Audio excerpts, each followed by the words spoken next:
Número 1. As pessoas não suportam a sã doutrina e o surgimento de falsos profetas. 2 Timóteo Cuctro 1:5.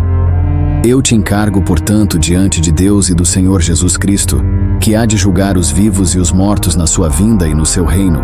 Pregue a palavra, esteja pronto a tempo e fora de tempo.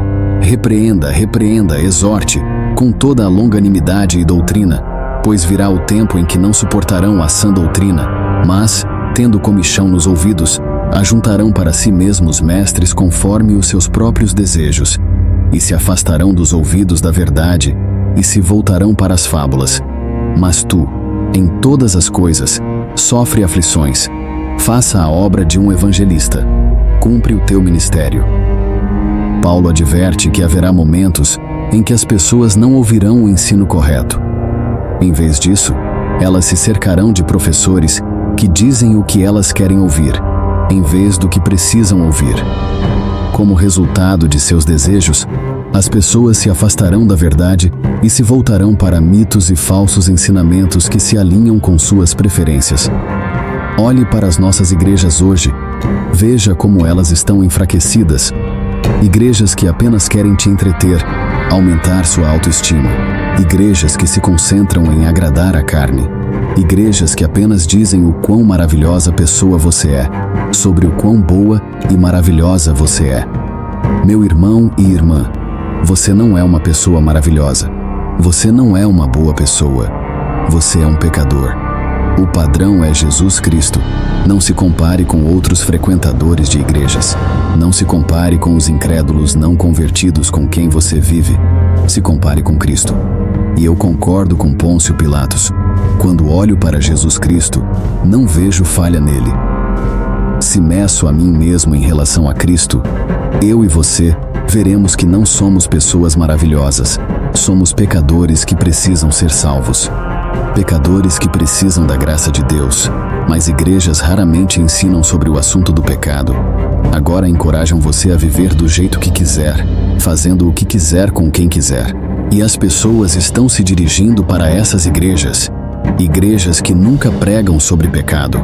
Pessoas estão se dirigindo para igrejas que evitam tópicos sobre o novo nascimento, morte, salvação e fogo do inferno. Igrejas que pregam o evangelho da prosperidade estão cheias. Igrejas que apresentam Deus como um Papai Noel que quer realizar todos os seus sonhos estão cheias. Igrejas que desconsideram a Bíblia estão cheias. Igrejas dirigidas por verdadeiros falsos profetas que pregam mentiras e decepções estão cheias. Isso é o que me choca. Veja quantas igrejas claramente dirigidas por falsos profetas estão cheias. Pois virá o tempo em que não suportarão a sã doutrina, mas, tendo comichão nos ouvidos, ajuntarão para si mesmos mestres conforme os seus próprios desejos. Este tempo chegou. Você está vivendo isso. Este é o tempo em que estamos vivendo. Falsos profetas e professores agora, com o advento da internet e da TV, são capazes de alcançar mais pessoas do que nunca. O alcance da falsidade agora é astronômico e diferente de qualquer outro momento da história. Um falso profeta há 200 anos estaria limitado a seus escritos e às pessoas que encontrou e pregou diretamente, mas agora seu alcance é astronômico, diferente de qualquer outro momento da história. E a razão pela qual esse sinal de as pessoas não suportarem a sã doutrina e o surgimento de falsos profetas é o primeiro sinal que escolhi focar. É porque é o que me assusta. Eu sinceramente me maravilho com as pessoas que têm coceira nos ouvidos. O motivo disso é que muitas delas estão convencidas de que são cristãs. Elas acreditam de todo o coração que se saírem deste mundo no próximo momento, acordarão na presença do Senhor.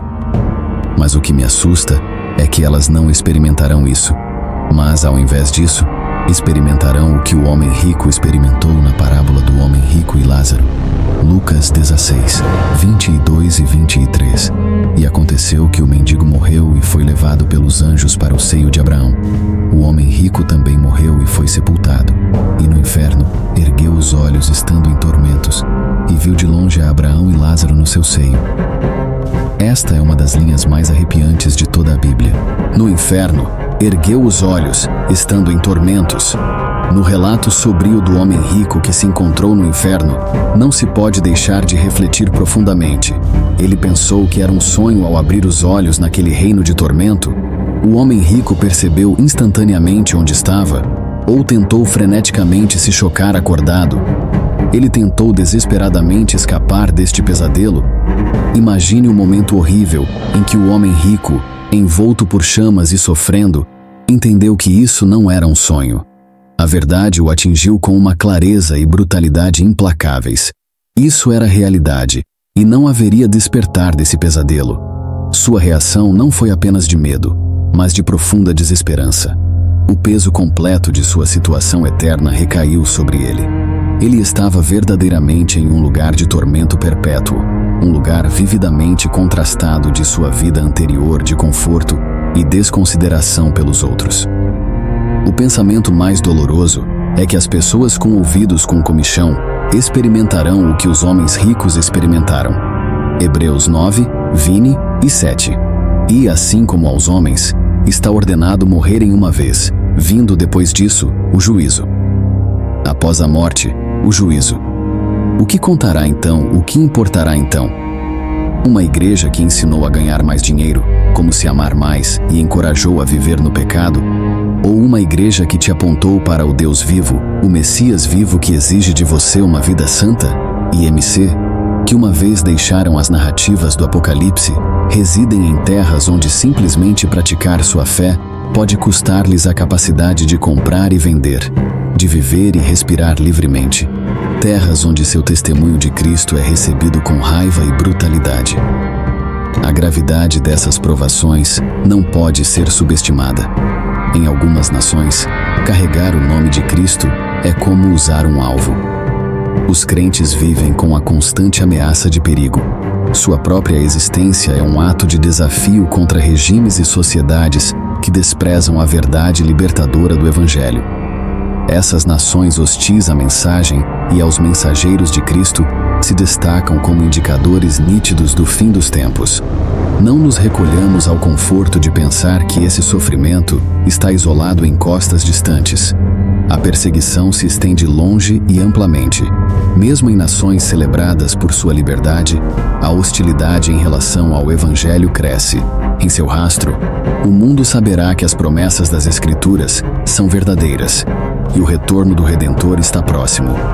À medida que o Evangelho alcança todas as línguas e tribos, o último capítulo começa, e devemos preparar nossos corações, levantar nossos olhos, pois nossa redenção se aproxima.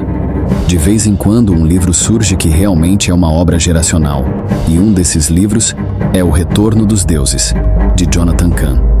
O livro me foi recomendado por algum tempo e só o li recentemente. Ele é muito bem elaborado.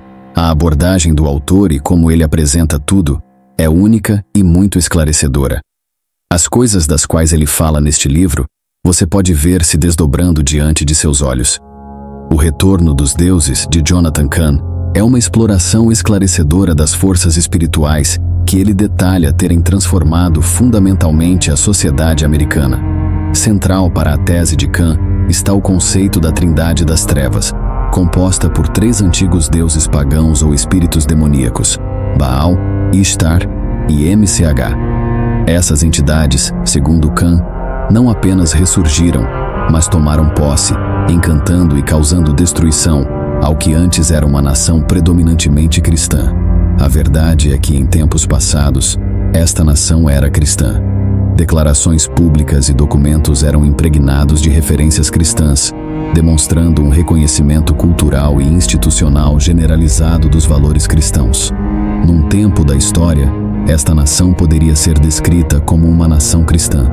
Desde feriados nacionais até as inscrições nos prédios governamentais, símbolos cristãos eram prevalentes, refletindo o papel integral da religião na sociedade. Crianças oravam antes das aulas. Assembleias e eventos escolares frequentemente começavam com oração, reforçando os alicerces cristãos desta nação. Bíblias eram encontradas em escolas e quartos de hotel.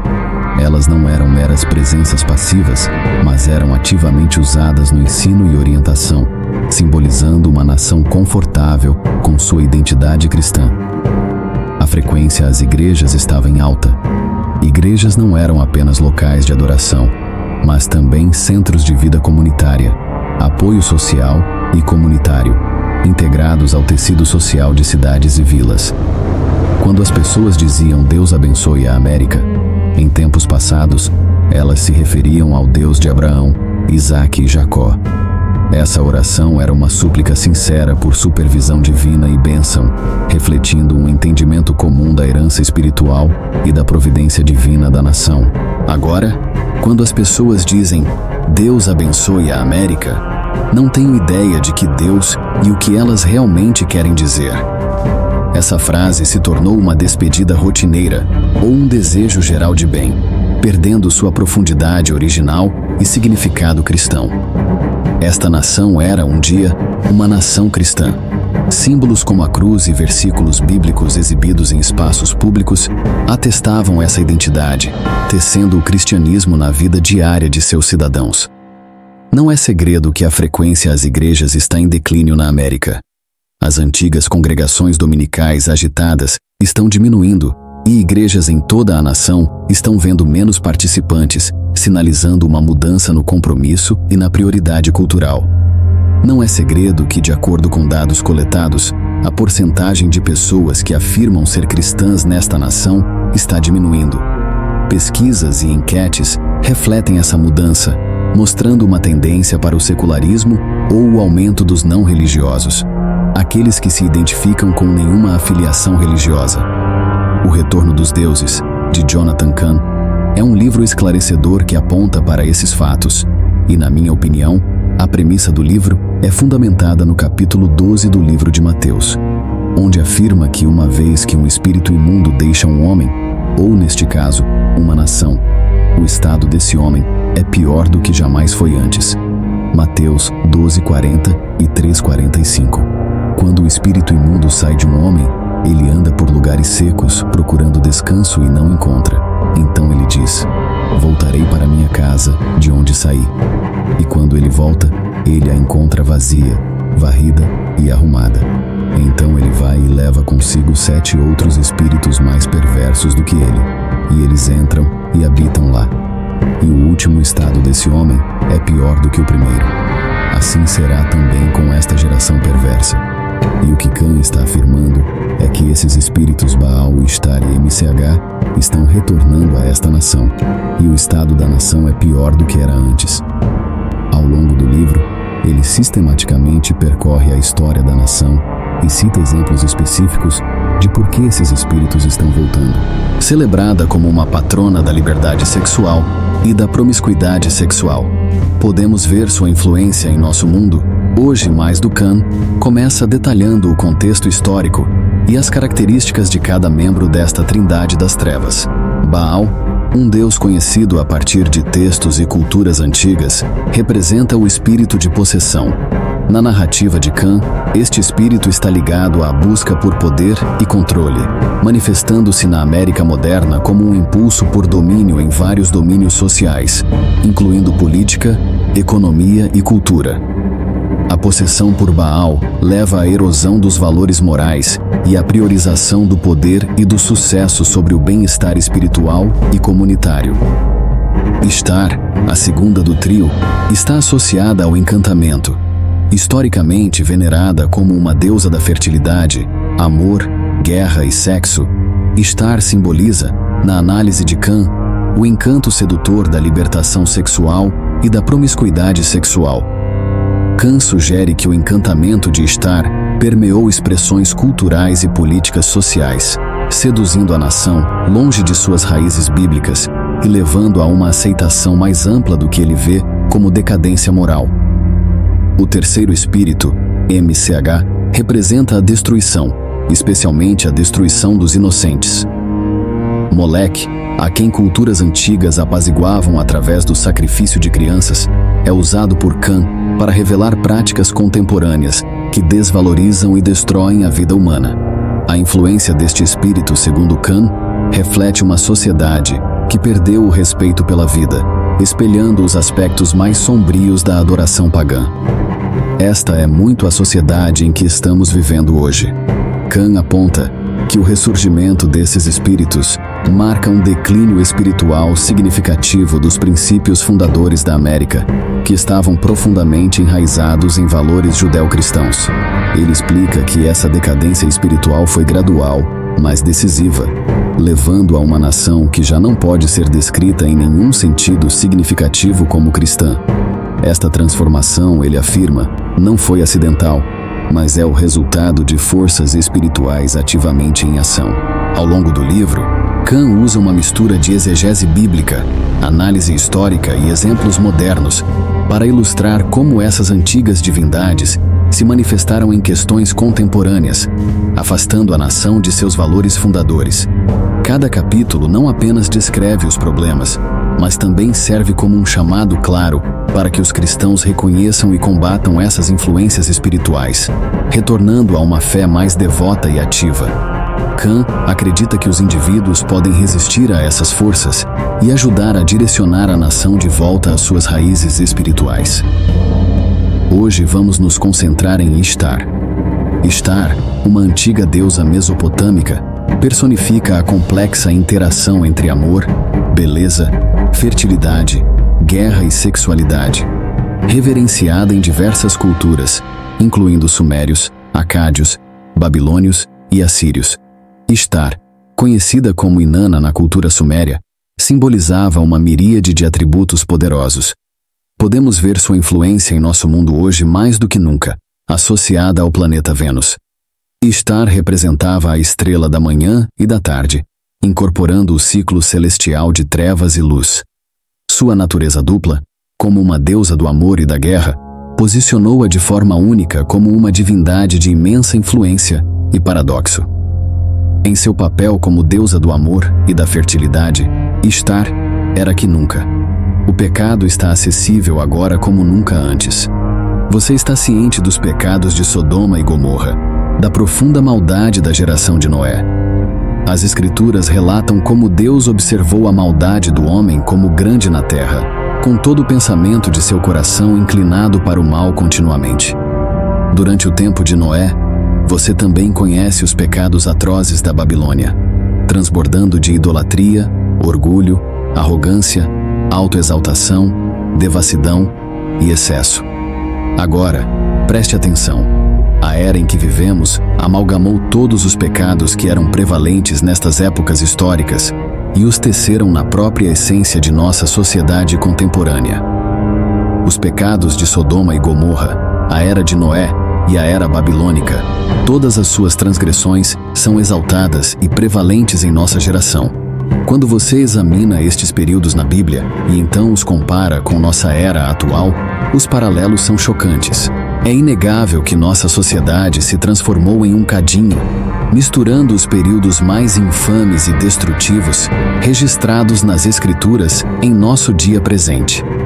Refletindo sobre as depravações de Sodoma e Gomorra, a maldade implacável da era de Noé e o paganismo desenfreado de Babilônia, alguém poderia ser tentado a pensar que tal perversidade profunda estava confinada àquelas épocas específicas. No entanto, a realidade nua e crua é que esses pecados, uma vez confinados a culturas e períodos distintos, agora permeiam nossas vidas diárias, criando uma sociedade imersa em decadência moral. Central para esta decadência é a influência pervasiva de Ishtar, também conhecida como Astarte, cujo espírito ressurgiu para encantar e enganar. Uma vez adorada por seus papéis duplos como deusa da fertilidade e sexualidade, assim como da guerra e da destruição, a influência de Ishtar hoje pode ser vista na aceitação generalizada e até celebração da liberdade sexual e do excesso, que espelha as práticas históricas de adoração que eram centradas em torno de seus templos. A sociedade moderna, com seu ênfase na livre expressão da sexualidade e a borrada de fronteiras morais tradicionais, espelha os antigos rituais de sensualidade e festins luxuriantes celebrados em sua honra. Esta transformação não apenas reflete uma mudança nas normas sociais, mas sugere um revival deliberado das energias arquetípicas de Ishtar, influenciando os comportamentos das pessoas e os valores sociais, empurrando-os para uma normalização dos excessos uma vez considerados imorais. A facilidade com que esses comportamentos foram adotados e o fervor com que a sociedade persegue essas indulgências carrega a marca registrada do poder sedutor de estar, estabelecendo paralelos entre o antigo e o moderno em um eco profundo de sua influência duradoura. Você pode ver a influência desta feiticeira nesta geração, uma geração de um mundo cheio de luxúria, movido por e motivado pela luxúria. Uma geração movida pela luxúria. Algumas das propagandas que você vê agora não têm nada a ver com o produto que a propaganda está tentando vender. São apenas 30 segundos de material cheio de luxúria. Então, no final da propaganda, o produto é mostrado. Star e Astarte estão influenciando esta geração. Uma geração onde é agora mais fácil do que nunca viver um estilo de vida promíscuo. Por que mais você acha que os casamentos estão em declínio agora? Luxúria. Por que mais você acha que os divórcios estão aumentando? Luxúria. Você pode ver a influência desta feiticeira nesta geração. Uma geração de um mundo cheio de luxúria, movido por e motivado pela luxúria. Uma geração movida pela luxúria. Algumas das propagandas que você vê agora não têm nada a ver com o produto que a propaganda está tentando vender. São apenas 30 segundos de material cheio de luxúria. Então, no final da propaganda, o produto é mostrado. Star e Astarte estão influenciando esta geração. Uma geração onde é agora mais fácil do que nunca viver um estilo de vida promíscuo. Por que mais você acha que os casamentos estão em declínio agora? Luxúria. Por que mais você acha que os divórcios estão aumentando? Luxúria. Por que mais você acha que a cultura do ficar está ganhando tração? Luxúria. Existem agora aplicativos que você pode baixar que abrem você para inúmeras perspectivas de namoro dentro de um raio de 5 metros da sua casa. E quando eu digo inúmeras, eu literalmente quero dizer opções de namoro intermináveis. Quando as pessoas estão cansadas de uma pessoa, elas acham mais fácil encontrar outras 100 pessoas novas e emocionantes dentro de um raio de 1 quilômetro de sua porta. Luxúria. Astarte mudou esta geração. Nunca na história a humanidade foi tão consistentemente bombardeada por este nível de luxúria. Nunca na história a luxúria foi tão prevalente neste mundo. Segundo Timóteo 2:3-22, fuja também das paixões da mocidade, mas segue a justiça, a fé, o amor e a paz com os que de coração puro invocam o Senhor. Você já notou como a Bíblia não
levando os indivíduos a navegar por um mundo onde as tentações estão sempre presentes e a clareza moral está cada vez mais obscurecida.